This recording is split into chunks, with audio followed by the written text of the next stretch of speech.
এখন সম্প্রচারিত হবে রেডিও তেহরান থেকে আজকের সর্বশেষ বিশ্ব সংবাদ।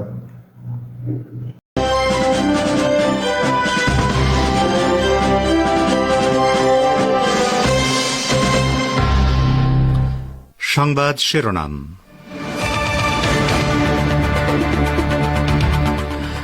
গাজায় ফ্রেন্ডলি ফায়ারে ইসরায়েলের 5 সেনা নিহত। 7 অক্টোবর থেকে এই ধরনের ঘটনায় মারা গেছে মোট 49 দখলদার সেনা। ফিলিস্তিনি ভূমি থেকে ইসরায়েলের মুছে যাওয়া কোনো মতেই ঠেকানো যাবে না, নাকাবা দিবসে ইসমাইল হানিয়ার হুঁশিয়ারি। বাংলাদেশের বর্তমান সরকার ভারতের কাছে অত্যন্ত দুর্বল, বিএনপি মহাসচিব মির্জা ফখরুল ইসলাম আলমগীরের মন্তব্য। এবং পিএমএলএ আইনের 19 নম্বর ধারায় অভিযুক্তকে গ্রেপ্তার করতে পারবে না ইডি, ভারতের সুপ্রিম কোর্টের রায়।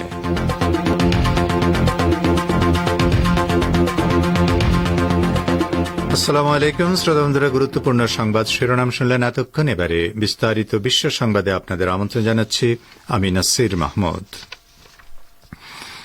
ফিলিস্তিনের অবরুদ্ধ গাজা উপত্যকার জাবালিয়া শরণার্থী শিবিরের কাছে ফ্রেন্ডলি ফায়ারে ইহুদিবাদী ইসরায়েলের অন্তত 5 সেনা নিহত হয়েছে।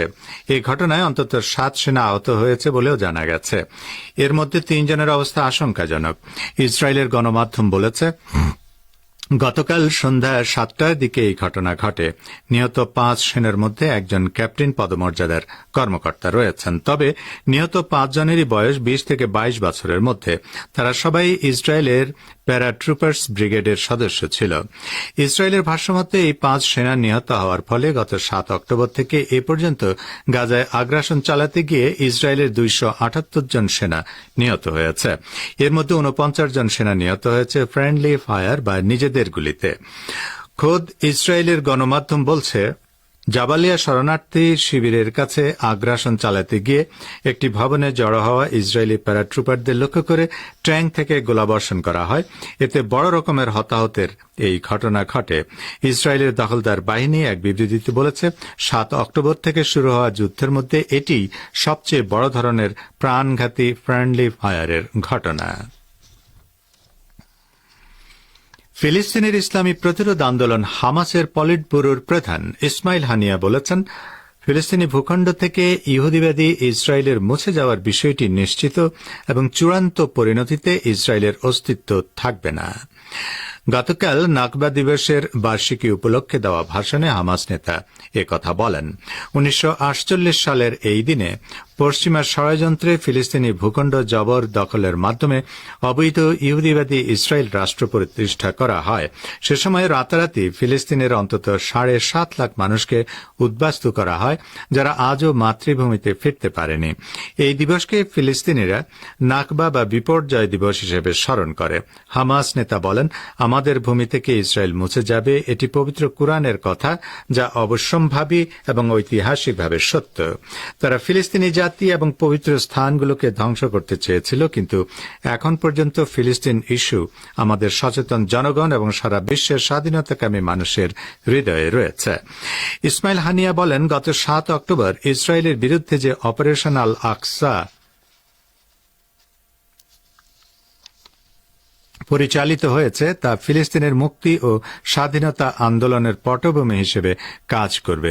এই অভিযানের মধ্য দিয়ে ফিলিস্তিনের যোদ্ধারা ইসরায়েলের অত্যন্ত সুরক্ষিত শক্ত ঘাঁটিগুলোতে ঢুকে পড়েছে এবং তারা এক সময়কার অপরাজেয় ইসরায়েলি বাহিনীকে নাস্তানাবুদ করে দিয়েছে। কিন্তু পরবর্তীতে আমরা দেখেছি ইহুদিবাদী ইসরায়েল কিভাবে ফিলিস্তিনি জনগণের উপর, বিশেষ করে নারী ও শিশুদের উপর হত্যাযজ্ঞ চালিয়েছে।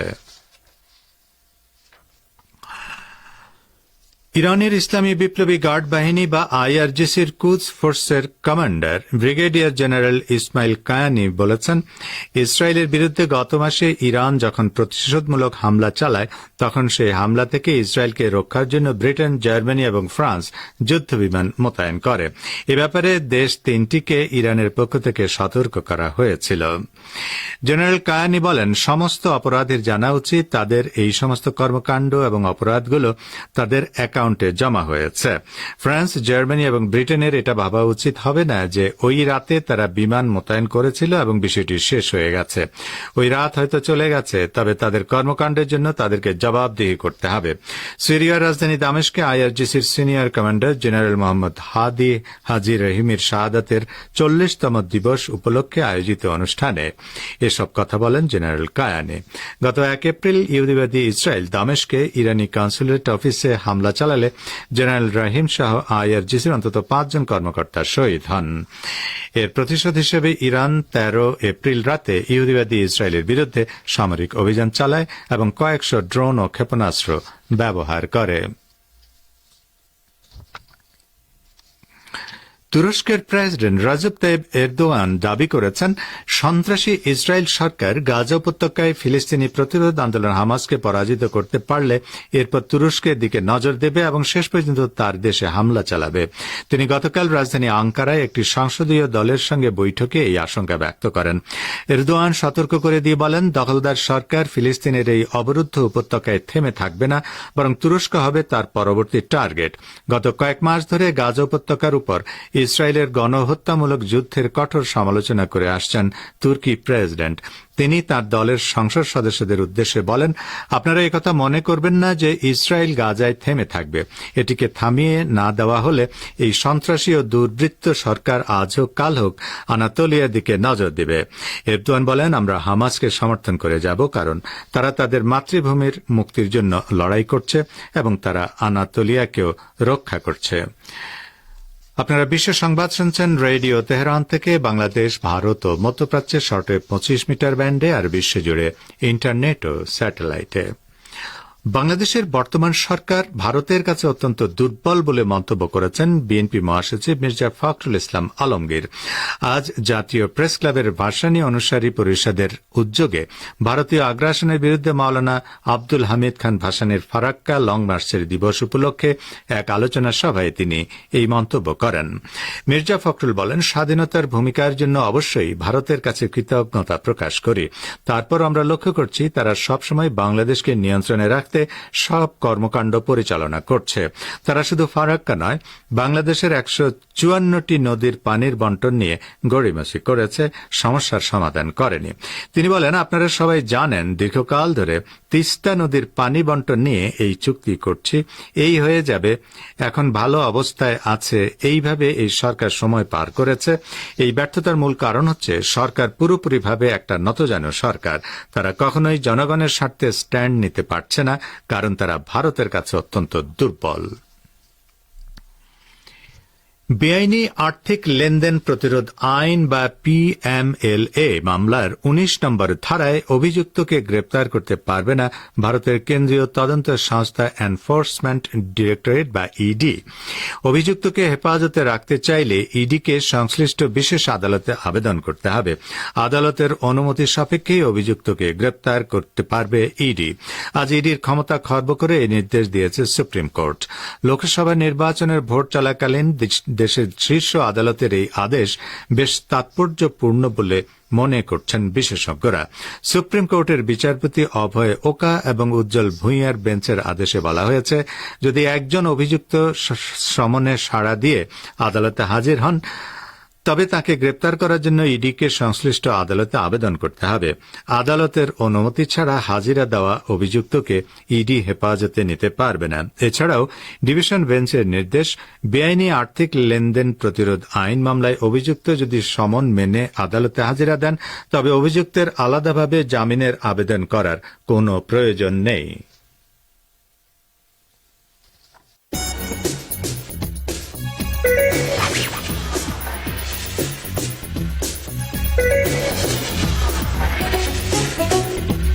রেডিও তেহরান, খবরের সঙ্গে 24 ঘন্টা।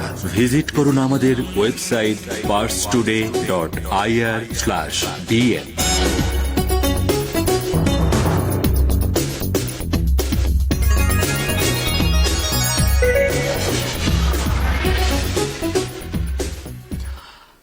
বিশ্ব সংবাদে আবারও স্বাগত আপনাদের।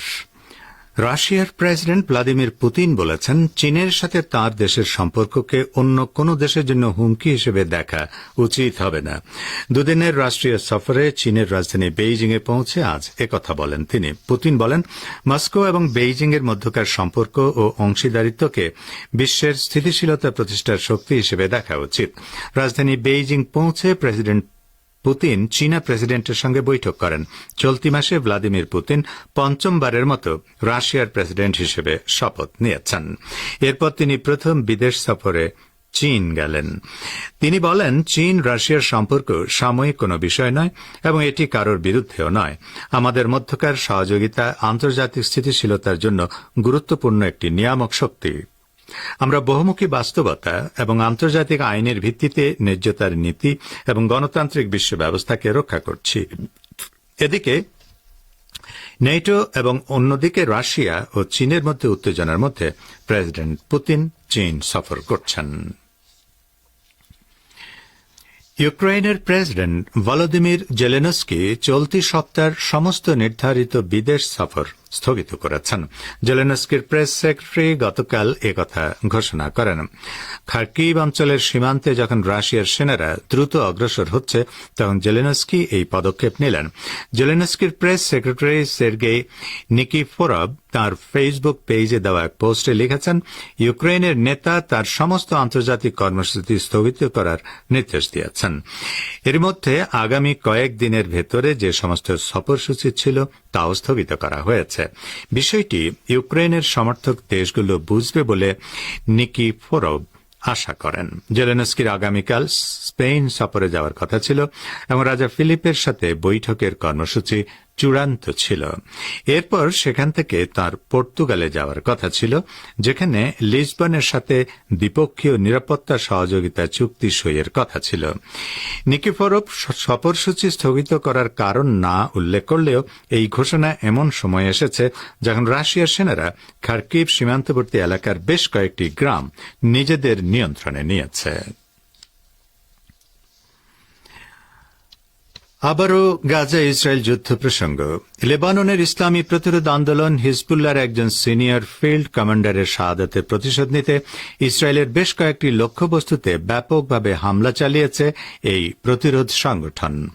মঙ্গলবার রাজধানী বৈরুত থেকে 83 কিলোমিটার দক্ষিণে লেবাননের তাইর শহরে একটি চলন্ত গাড়িতে বিমান হামলা চালিয়ে হিজবুল্লাহর সিনিয়র কমান্ডার হুসেইন ইব্রাহিম মাক্কিকে হত্যা করে ইহুদিবাদী ইসরায়েল।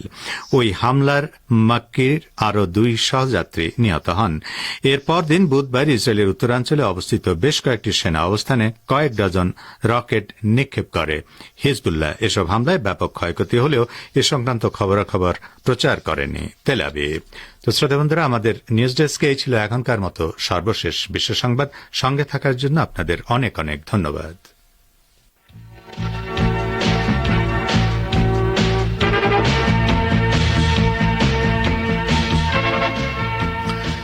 বিশ্ব সংবাদ শুনলেন রেডিও তেহরান থেকে।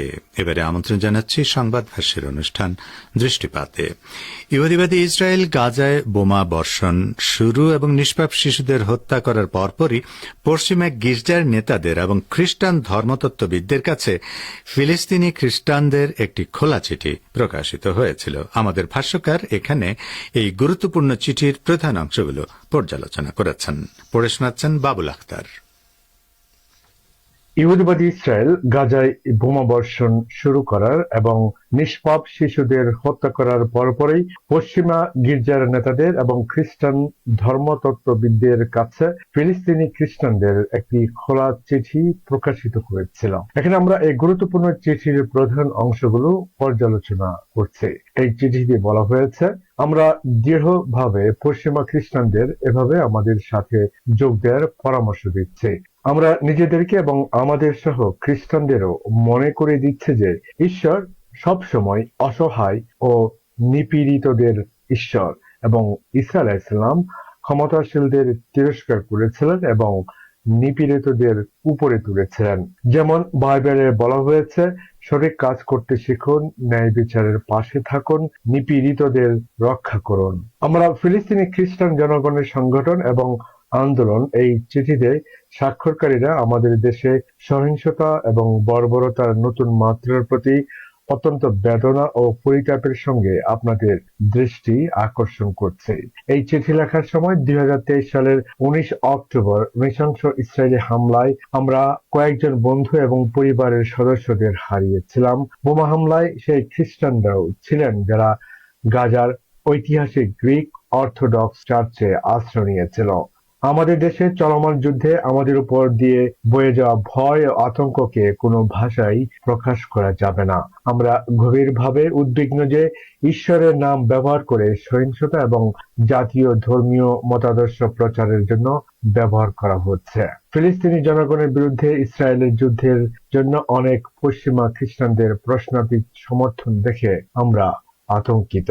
আমরা এই চিঠিটি পাশ্চাত্যের ধর্মতত্ত্ববিদ এবং গির্জার নেতাদের চ্যালেঞ্জ করার জন্য লিখছি, যারা ইসরায়েলকে কোনো সমালোচনা ছাড়াই সমর্থন করছেন। আমরা তাদেরকে তাদের ভুলের জন্য তওবা করতে এবং ফিলিস্তিন ইস্যুতে তাদের মত পরিবর্তনের আহ্বান জানাই। দুর্ভাগ্যবশত কিছু খ্রিস্টান নেতাদের কর্মকাণ্ড এবং তাদের দ্বিমুখী আচরণ খ্রিস্টান ধর্মকে ব্যাপকভাবে একরকম দাসে পরিণত করেছে। ফিলিস্তিনি বেসামরিকদের হত্যার মুখে অনেক গির্জার নেতা এবং ধর্মতাত্ত্বিকদের নীরবতায় আমরা দুঃখিত।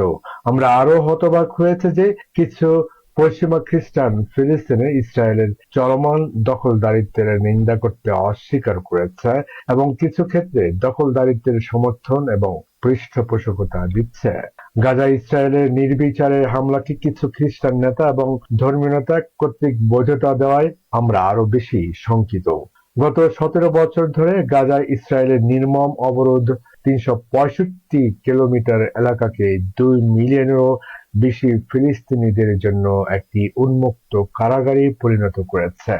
যাই হোক, আমরা ন্যায্য যুদ্ধ তত্ত্বের পশ্চিমা খ্রিস্টান উত্তরাধিকার সম্পর্কে সচেতন, যা দ্বিতীয় বিশ্বযুদ্ধের সময় জাপানে নিরীহ বেসামরিক লোকদের উপর পারমাণবিক বোমা ফেলার ন্যায্যতা দিতে ব্যবহৃত হয়েছিল। ইরাকে শেষ মার্কিন যুদ্ধে ইরাক এবং এর খ্রিস্টান জনসংখ্যার উপর ধ্বংসযজ্ঞ চালাতে ব্যবহৃত হয়েছিল। দুর্ভাগ্যবশত আমরা যে অহিংস ফিলিস্তিনি প্রতিরোধের প্রতি প্রতিশ্রুতিবদ্ধ রয়েছে তা প্রত্যাখ্যান করা হয়েছে। কিছু পশ্চিমা খ্রিস্টান নেতা ইসরায়েলি বর্ণবাদের আলোচনা নিষিদ্ধ করেছে, যেমন হিউম্যান রাইটস ওয়াচ এবং অ্যামনেস্টি ইন্টারন্যাশনাল এ বিষয়ে অনেকবার প্রতিবেদন ছেপেছে এবং তা নিশ্চিত করেছে। কিছু খ্রিস্টান ইহুদিবাদী ঐতিহ্যকে গ্রহণ করেছে এবং কিছু ফিলিস্তিনিদের বিরুদ্ধে ঘৃণা ছড়িয়ে দেওয়ার সঙ্গে জড়িত, যা আমরা আজ অনেক পশ্চিমা দেশ এবং মিডিয়াতে দেখতে পাচ্ছি। আমরা দৃঢ়ভাবে পশ্চিমা খ্রিস্টানদের এই যাত্রায় আমাদের সঙ্গে যোগ দিতে উৎসাহিত করছি। এতক্ষণ যারা আমাদের সংবাদটি শুনলেন, সবাইকে অসংখ্য ধন্যবাদ। আমাদের নিয়মিত ভিউয়ার যারা আছেন তাদের 82% ভিউয়ার্স এখনও আমাদের চ্যানেলটি সাবস্ক্রাইব করেননি। সো যারা আমাদের চ্যানেলটি এখনও সাবস্ক্রাইব করেননি, দয়া করে সাবস্ক্রাইব করে দিন এবং নিয়মিত আমাদের পাশে থাকবেন আশা করি। ধন্যবাদ সবাইকে।